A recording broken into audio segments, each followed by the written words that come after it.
ایمان پر خاتمہ یہ بہت اہم چیز ہے. ہم ساری زندگی عبادتیں کریں، سجود کریں، رکوع کریں، لیکن ایمان پہ خاتمہ نہ ہو تو بہت ناکامی کی بات ہے، بہت محرومی کی بات ہے.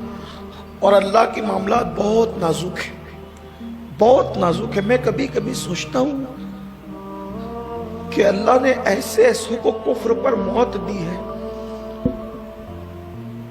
تو کبھی طبیعت کہتی ہے کہ کاش ہم پیدا ہی نہ ہوتے، نہ پیدا ہوتے اور نہ اس منزلوں سے گزرنا پڑتا. حضور غوث الاعظم دستگیر جیسا ولی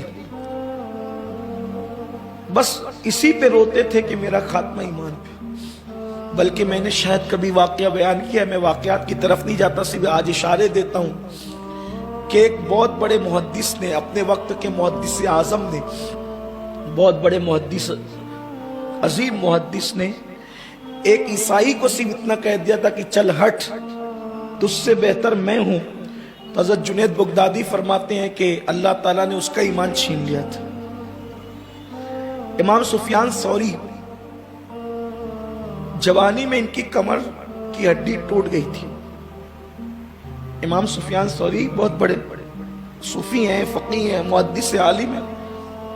ان کی جوانی میں کمر کی ہڈی ٹوٹ گئی تھی تو یہ لکڑی لے کے چلتے تھے جوانی میں. ان کے شاگردوں نے بہت مرتبہ ان سے پوچھا کہ آپ بتائیں کہ آپ کی کمر جوانی میں جھکنے کا راز کیا ہے. کسی کو نہیں بتاتے تھے.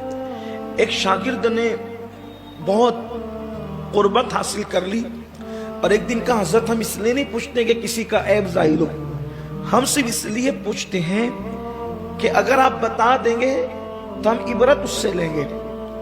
تو فرمایا کہ ہمارے ایک استاد تھے جنہوں نے 50 سال تک دمشق کی جامع مسجد کے اندر بیٹھ کر حدیث کا درس دیا. جب ان کی موت آئی تو وہ رو رہے تھے. تو میں نے پوچھا اب کیوں رو رہے ہیں؟ تو کہتے ہیں کہ 50 سال تک حدیث پڑھائی لیکن گارنٹی نہیں ہے کہ ایمان پہ خاتمہ ہوگا کہ نہیں ہوگا.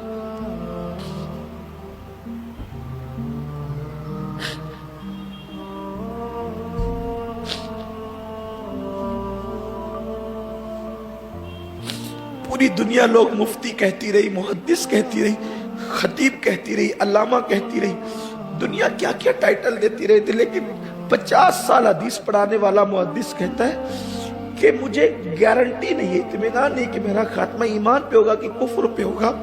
تو کہتے ہیں جب میں نے یہ جملہ سنا کہ اتنا متقی پرہیزگار جس کے تقوی پرہیزگاری پر ہم متاثر رہے، جب اس کے ایمان پہ خاتمے کی گارنٹی نہیں ہے تو اللہ کا خوف مجھ پہ اتنا طاری ہوا کہ میری کمر کی ہڈی اللہ کے خوف سے ٹوٹ گئی. اور وہ جو کٹ ہوتی نا کسی ہڈی کے ٹوٹنے کی آواز، تو کہا کہ اس درسگاہ میں میرے جتنے دوست و احباب تھے ہڈی ٹوٹنے کی آواز سب نے سنی. ایک شخص غسل جنابت میں تاخیر کرتا تھا، جب وہ مرا تو کافر ہو کے مرا، جبکہ وہ بھی بہت بڑا اپنے وقت کا عالم تھا. میں سوچتا ہوں علماء محدثین کے یہ احوال ہے، ہمارا حال کیا ہے؟ ہماری نمازیں کہاں، ہمارے روزے کہاں اور ہم کہاں؟ یہ اسے ایمان پہ خاتمہ کہتے ہیں. ایک صاحب کی زبان پہ کلمہ نہیں آتا تھا، امام قاضی ایاز نے لکھا کہ وہ صدیق و فاروق کے گستاخوں کی صحبت میں بیٹھتا تھا. بہت کٹھن ہے وفا کی راہ. حضرت امیر خسرو نے کہا نا بہت کٹھن ہے ڈگر پن کھٹکی. میں تو آج آپ سے صرف اتنا کہوں گا کہ پوری طاقت لگا دو اس فکر پر کہ ہمارا خاتمہ ایمان پہ ہو. اپنی ہر دعا کا حصہ بنا لو کہ ہمارا خاتمہ ایمان پہ ہو. ایمان پہ خاتمہ ہو جائے بس ہمیں قیامت کا کوئی کھٹکا نہیں انشاءاللہ.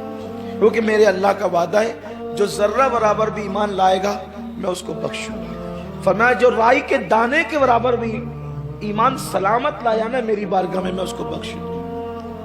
بری موت وہ نہیں ہے جو ایکسیڈنٹ میں ہو، بری موت وہ نہیں ہے جو جل کے مر کے ہو، بری موت وہ نہیں ہے کہ جو ٹکڑے ٹکڑے کر دیے جائے، بری موت وہ بھی نہیں ہے کہ جس میں لاشا سڑ جائے. بری موت وہ ہے جو کفر پر ہے.